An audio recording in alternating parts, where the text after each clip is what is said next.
Well, this is good recording to have now. Yeah, this is good recording for testing. Don't bang glass on table. Yeah. Cork coasters are needed. Yeah. I bought a nice new table and then we need to pad it so it doesn't make any noise because cheap mics and all of that. High quality IKEA. Should we try and crack into this? Because otherwise I'm going to have to edit a load of it. Do it raw. Do it raw. That's what the people want. Just keep it raw like Blaze. Don't shower. Just, yeah. I guess, where do we start with this? I don't know. You haven't told me what we're talking about yet, so. Standard stuff. At least you're drinking, because I'm not. So I guess what I wanted to do was, one, kind of test out like a podcast setup, because we've kind of talked around the fact that we want to do a podcast, so we kind of need to do that. And then on top of that, we did a camp update film, which is now completely irrelevant because we've changed all the plans. Pretty much, yeah. So I figured that a way that we can cut down time in editing, redo a video that we need to do, and test out a new one, to call it multitasking, is this format. So I guess if these guys are watching, then it is going to be a bit rawer. It's going to be a bit more uncut, maybe a bit more waffly, but it's a different style, and we await feedback. Waffles are good. I like waffles. Waffles. You know what feedback we're going to get? You guys don't look dirty enough. You don't look dirty. I never look dirty enough. I should have put some like my Blaze like luminous green shirt on or something that's kind of ripped in the armpits and. Dear oh dear. So, is there an easy way that we can summarise what the camp build was previously? So last year? No. What we were going to do. We were going to do. Maybe we should start with, oh my god, this is going to be a long one, but maybe we should start with what it was for people who don't know and didn't visit us, those terrible, terrible people. Yeah, maybe we should start with what the camp is like, roughly. Give me some. Think a greenhouse tunnel. Probably an easy way to describe it. Like a grow house, just there was hippies in it instead of all the products of hippies. So think of a greenhouse tunnel, steel frame, tarp cover, 9 meters long. The rear 3 meter section was the backstage area, where we housed the projector because we were rear projecting, and had a cinema screen. And then the front 6 meters was the public domain. How many people did we get in there? Seating we could do 20. When we did the speed dating, I think we had about 30 or 40 in there. Yeah, we took a little bit warm. Took all the seats out for that. Yeah, pretty much. So we've got good capacity in there, to be honest. What we want to run, we didn't want nothing too big. Yep. It was good enough for us. So maybe the provocative question was, what were the troubles that we had that led us to wanting to change? Heat. Yep. Radiant heat. Self-reliant. I've been reading stuff on Google. Oh yes. Google taught. Yes, because it's a steel frame it's a thick tarp, but the sun heats it up, heats the frame up. So you've got radiant heat coming from the outside in, and then you've got people inside and a projector. Yeah. So you've got heat there as well. Well, there's a projector, a computer. Yeah. There's a fair bit of... I mean, we had 2 fans going all the time. We had that portable aircon unit. So if you do visit us, we are air conditioned. Yeah. And it didn't... It did bring it down a bit, but it was still... You got a few people in there, it got warm. And because we needed to have the doors closed for the light issue... and you can't really open air into the back because it's a rear projector. It needs to be dark. Yep. You couldn't really avoid it too much, so that's kind of led us on to trying to fix that little problem this year. So, what was our design before we changed it? I wanted to extend the structure anyway. I was going to basically add another 3.5, 4 meters on the front of it, but make it higher. So I'd kind of an order entryway, chill out area in the front, with maybe a little bar or something in there as well, and a side entrance, so we could kind of maybe have the door open, let air in, but it would be the light wouldn't come in so easily. Yep. That's physics. So that was one part of it. That would have pushed us into engineering sign-off territory, because there's certain specifications. Once you cross in there, you have to get an engineer sign-off on it. We did also look at a overhead venting system. Well, yeah, that was the thing. Like, that was one part of it, and then the ventilation was still going to be an issue. So yeah, I was looking at... I really hope the recording on this is good, because if this is a second time, I don't know that we can go for a third on this video. Yeah, but this time seems better. We don't know. But this is the second time we've gone through this with green screen and graphics and stuff. Yeah. But yeah, the vents were still going to be an issue. So we thought about putting ventilation in the top, some air vents to let the heat out.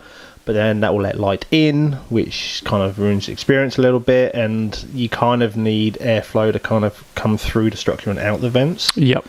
Waft the smell of me not showering for 12 days. So yeah, that was one part of that was one way of doing it. And then I started looking at insulation, which you could do, but kind of got expensive. Yeah, like there was some special foam wrap insulation you could put over the structure, but it works best when there's an air gap between the outer skin and the inside skin. And then it's like racking my brain trying to work out how to do that, and like attach it and stuff. And it was just getting a little bit complex. And one of the things we're trying to do this year is keep the cost down. Yep. We do have another video to do about what does it cost to run a theme camp, or more, what did it cost us to run a theme camp? How much does it cost to build a cinema and put it in a field in 6 weeks? And why would you fucking bother? Yeah, and I think even that, I mean, the previous video that we had probably ran, I want to say it ran for about 20 minutes. So we're really condensing what we were going to do for design. But I guess the summary to take away from that, there's a cat wandering around at my feet down here. Yeah, I know. It's how distracting. She's active at the moment. I think the two things I took away was, one, we wanted to change the design so that we could tackle heat better, and two, we wanted to change the design to improve, I guess, the look of what was going on. Yeah. Like we were talking about making the entrance a bit more Cinebrah looking. Think of that sort of Art Deco Cinebrah lights sort of thing, and the candy bar and all that sort of stuff. Right, so on to what, Rev 400 or something. What are we now planning to do? A monkey hut, basically. Now, I need some explanation, because my Blaze knowledge is very limited, and you came up with this term of monkey hut, and I was something like, you were? No, it was technically Burning Man knowledge, because that's where I found it. I can't remember the guy's name, but according to the Burning Man forums, some guy over there designed this monkey hut. I can't remember what his name was. It was something weird, but it basically is, so when people are on the playa, obviously heat, big issue, wind, big issue, so you need something to provide shade that will stand up to the wind and not blow over. So basically a monkey hut is kind of like a rib cage made out of PVC pipe with a tarp over it. Sweet. And it's tied at the ends, it's sometimes pegged at the sides, and then just a couple of guy ropes, and the thing will stay up.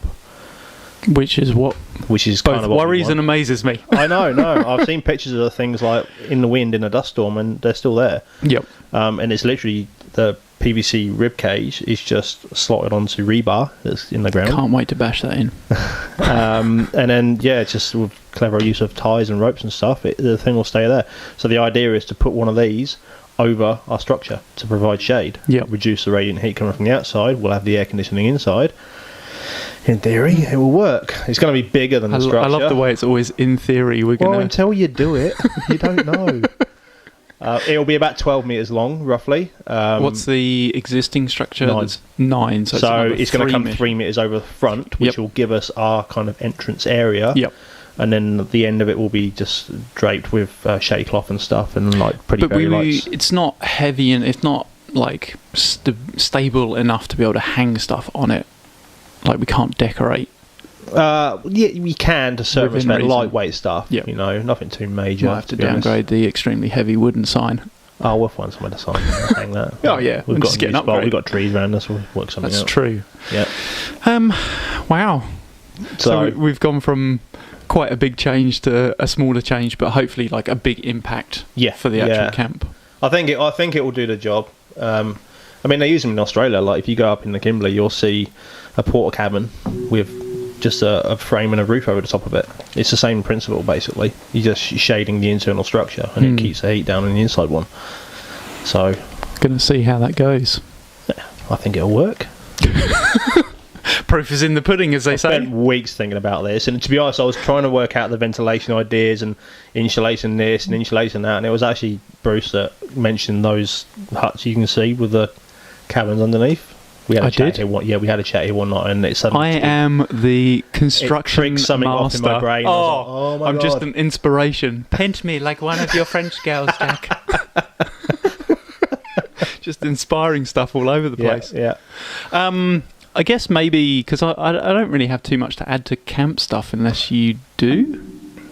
Stop bashing your glass. I place that gently. Look, the way that you do it is you put your finger underneath it, and then as you come down, you just like pinch your finger, roll one side, and then roll it down. Look into the camera and teach the people this. I've already. I don't need to teach them. I need to teach you. So yeah, for camp stuff, is that kind of as much of an update as we can give? Pretty much. I mean, what we built last year worked really well. It was received well. It was literally just, we had lessons learned. Obviously, the heat was the biggest one. We do want to do some like shoe storage and stuff, so people can put their shoes somewhere rather than just in the sea across That's the doorway and a stuff. trip hazard, you know. Yep. So it's just all, and I think we want to make what we've got better before we go on and extend the actual structure itself. Yep. And to be honest, if the monkey hut works, like that might be all we need. Just build more monkey huts. Yeah. All over the place. Mega hut. Mega monkey hut. MMH. I actually read through a lot of Burning Man forums, and there was a lot of heated discussion about how big you could go with a monkey hut. Oh God. let's not push that. But I've seen designs bigger than what I'm planning, so yeah. So I figured maybe in that case, seeing as that's a relatively short update, because we're only at like 11 minutes or something at the moment. Should I waffle more? No, less waffling. I can waffle but I as figured much what as we you could do is just give an overview as to two other things that are going on for the camp at the moment, which is one, Project Box. There's no Project Box. There is. There's no Project Box. There is. We can't talk about Project Box. Tell me about Project Box. What's Project Box? Tell me about Project Box. I don't know nothing about a Project Box. What's Project Box? I don't know what you're talking about. What's Project Box? Can't tell you about Project Box. Tell me about Project Box. Doesn't exist. Cinebrah guy Bruce told us all about Project Box. Lie. He would never talk. He wouldn't talk. He wouldn't give me in like that. Really? No. There's no Project Box. I need you to tell me everything about Project Box. Now! I don't know anything about Project Box. You can't make me talk. What is the purpose of the box? There's no purpose. What does it do? It's just a thing. It's just an art project. Yeah, but how do we promo if we don't talk about Project Box? I don't want that mean person to come and kidnap me to the garage again. He threw a hat at me. I wasn't expecting it. Anyway, Project Box has commenced. There's an outline for it, and we're keeping the details of that whole project. I guess we're kind of working it out as we go along as to how much we're trying to share with people. We are trying to keep it, as that sort of trailer alluded to, we're trying to keep it a little bit under the hats, mainly so it's something that people can experience. Yeah. But we are filming it as we go along, so that may get edited into some kind of... The old Insta tease now and again. Yeah, or it may just end up as something so you can actually see the construction process, but you've done a bit of shopping for that and picked up some pieces, so yeah, that's kind of I guess we've got the framework, so now it's about padding the box. I don't know how we're going to... Boxing the box. Oh, God. Okay. The other thing that we should talk about is a piece that I'm kind of leading on, which is we're shooting a documentary following the journey of the temple, which I think is going to be interesting. It's caused a few problems with regards to shooting. I guess schedules are difficult with people, and those guys are constructing a lot and all the time, but very random schedules because, like all of us, they've got jobs and lives to lead. But we are hopefully following that process. Hopefully it will become some sort of documentary to kind of show what goes into that build. And I guess the reason behind it was a little bit the same as what we have done at Blaze, or in the run-up to Blaze as well, last year, which is that whole trying to document the amount of effort and the behind the scenes of what goes on. That is happening. And I guess the final thing we should talk about is actually like why we've got all of this stuff sitting here and the way it's all set up, which is podcast. Proof of concept test. Proof of concept test. So new mics. Yeah. Let's hope they're okay. Podcast is something that I don't know if it's been publicly announced. Like, we put a post up to gauge expression of interest, but that wasn't in that was in the theme camp. It's in the theme camp late, yeah. The theme camp. Quite a few people came back. They did. So this is a proof of concept to kind of basically see whether people are interested in this form of media, which will be a podcast. It will be a sit-down chatty thing with, one of us interviewing somebody from a camp, probably, or person of influence, to really talk about what they do, their role, their kind of thoughts, feelings around Blaze and that sort of stuff. And I guess it's probably the dumbed down version, or the like. Yeah, I don't know. I can't call it dumbed down, but the thought behind it was shooting those sort of pieces where I went and saw people last year. So if you haven't watched these videos, then go and find them. They're on our YouTube channel and Facebook, and maybe a little bit on Instagram. But I did enjoy. Plug. Shiny plug, sponsored advertisement. I did enjoy going to have a chat with those people and finding out about their camps, and we got a lot of positive reactions for the stuff we shot at Blaze. You're gonna following the same concept. Fill in what happened after some of those interviews. The data loss. Yeah, we've talked about that before. Like, my hard drive overwrote like everything. I lost like 3 hours worth of interviews with 3 different camps. Yeah, it did really suck, and had to change completely the concept of what we're doing. Anyway, thanks for bringing that bad memory up. But where was I going with that? So the idea of the podcast is really a raw format where we sit down, we talk to someone.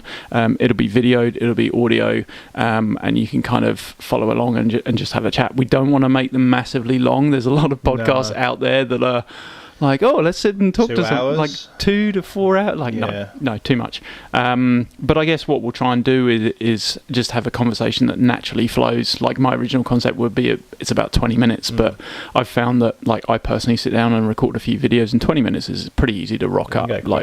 So I reckon, like, there'll probably Depends on the line of conversation as well. It does, but we'll make sure that it's all the gossip. Deep. Oh, sorry, you wanted he can go for a long time. You wanted a sensible conversation. I was just gonna, like. You know what I'm really worried about is that it's recording my channel of audio and not yours. That would be hilarious. Yeah, I'm not sure, because I swear I'm coming through a lot cleaner on the mic than you are. Yeah, but it could be because you're just mumbling. I can't be any closer. You can always be closer. Anyway.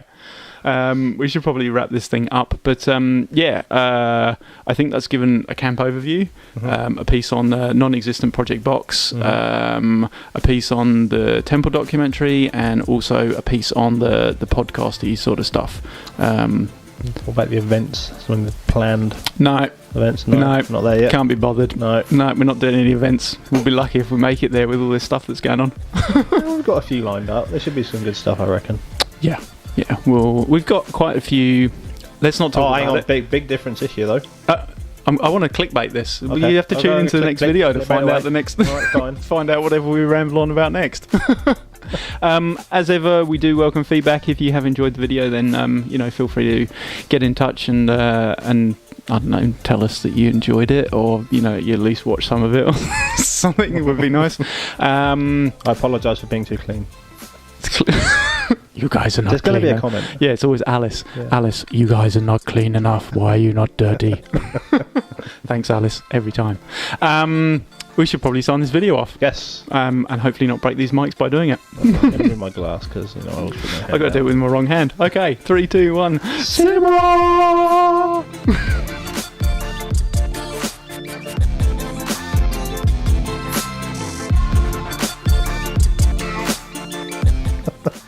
Oh man, yeah. I really hope the audio, can't tell. Can you speak? Hello, 1, 2, testing. I'm still getting bounds on the thing. Cool. How long was that? It's 19 minutes now, and there's a bit. Boom. All right, Jesus, I'm on the headphones. It is like you've now gone the other way, which is in the videos used to be all like, which is perfect for these things because you can literally just get up on it and. I'm being too loud.